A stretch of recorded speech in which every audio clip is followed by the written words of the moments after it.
What is up guys, Hate here and welcome to another episode ng Ang Random.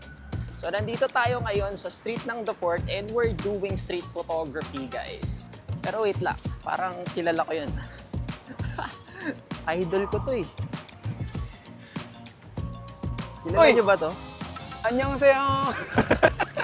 Nice to see you. Hey! Parang hindi tayo nagkikita ng sobrang tagal na Oo panahon. nga eh, di ba? So nandito kami. Kilala niyo na ba to guys? Sunog na kami. Street photographer in the flesh. So, meron akong mic. Meron ding mic si Boss KCI. Kevin Icabales, Nakita akong guys, pinipicturean ko yung ano, yung naglilinis doon. Sa akin, swerte mo na picturean ka. Sa isip-sip ko, kayo swerte ako. Sa akin, hindi swerte yun kasi aware na kayo eh. Magpapaturo tayo kung paano ba yung street photography. Ano nga ba yun? Photography. Mahirap yan. Huwag niyo subukan. Masisira lang yung buhay nyo. Aga naman nung guard, natimbre tayo agad. Mukha ba kaming photographer, guys? Mukha ba? Mukha ba? Mukha ba? Hindi naman eh. Hindi naman Diba? eh. Tinetesting natin tong Fujifilm X-H2S.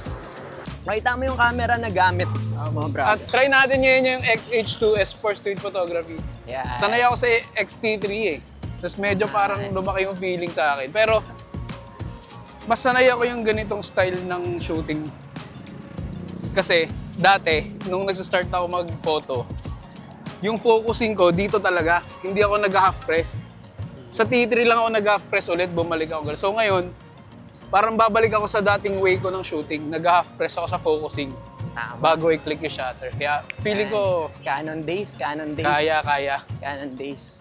Nung kanan pa ako noon, dito, half ko. Half, ganyan. Half. Kasi mabilis kang focus ng scene. Pag dito ka Tama. Tsaka yung, Anong tawag dyan? anong tawag doon? Back. Back focus. Nag-back focus, ano yun eh, no? Nawala sa focus. Siguro, ata yung focusing na lock. Ano yung focus lock? Focus Di ba lock, ganun yun? something. Basta yung Para focus mabilis mo siyang ma-reframe. Yun, nandun siya sa gitna. Para pag focus ka, pwede mo na i-reframe ng gano'n. Yun. Kesa kung naka-press ka, medyo may tendency mabitawan mo yung focus lock mo eh. Di ba? Ayun. So parang ano yan? Tawag Dead man's pedal. Wow. yun. Lapit ng mga tip, di ba? So tatawagin natin yun na KCI Things.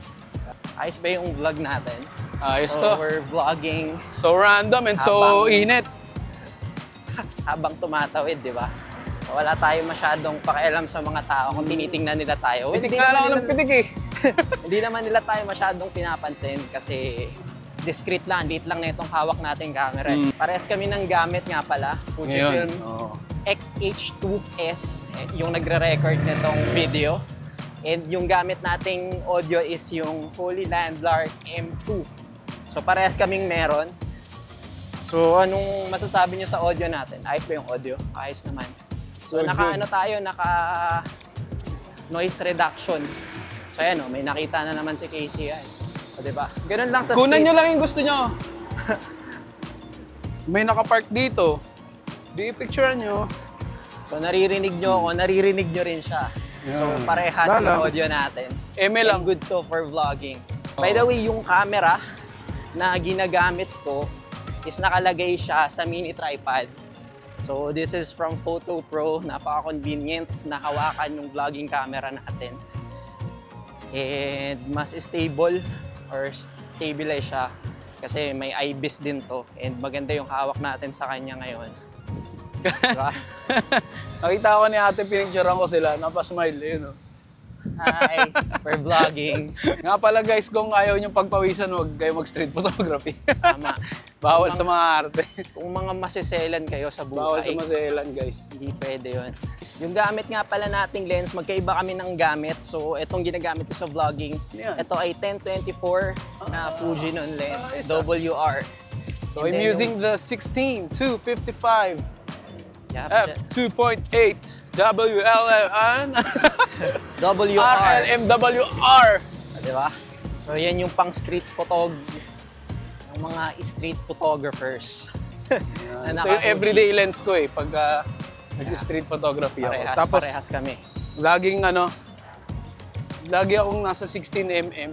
So, bakit ito pa, no? Hindi na lang prime, no? Bakit ba?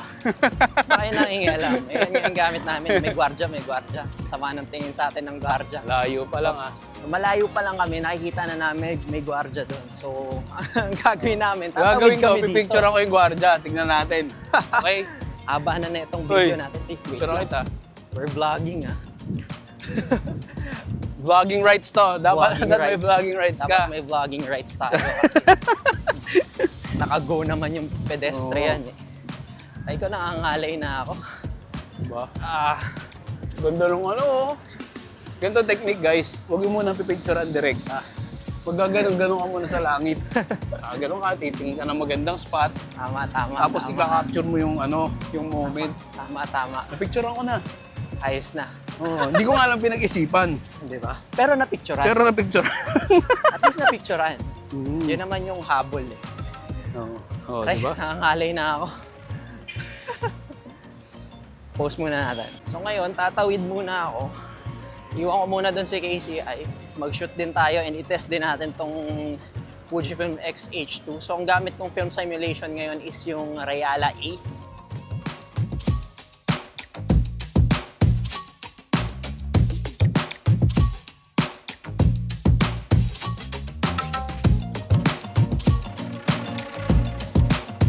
So far, ano bang masasabi ko dito sa camera?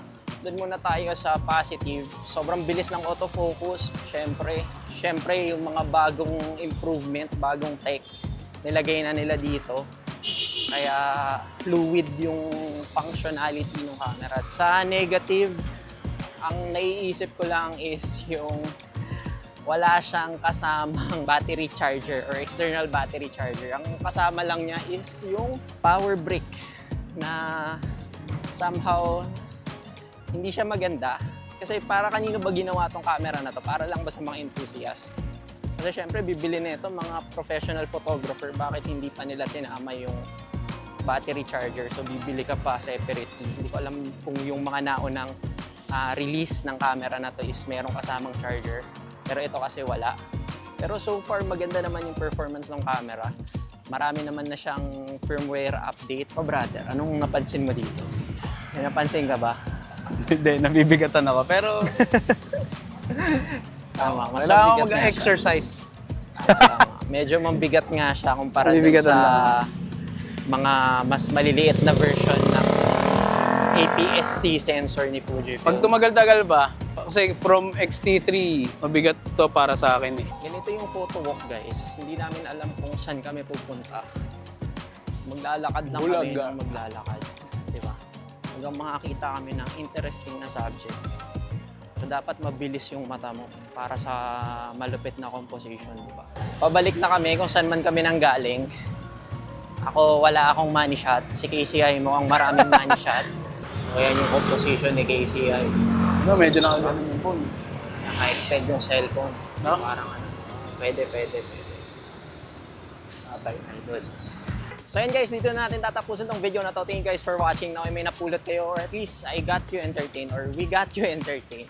So don't forget to like and subscribe. See you in the next video. Mabuhay!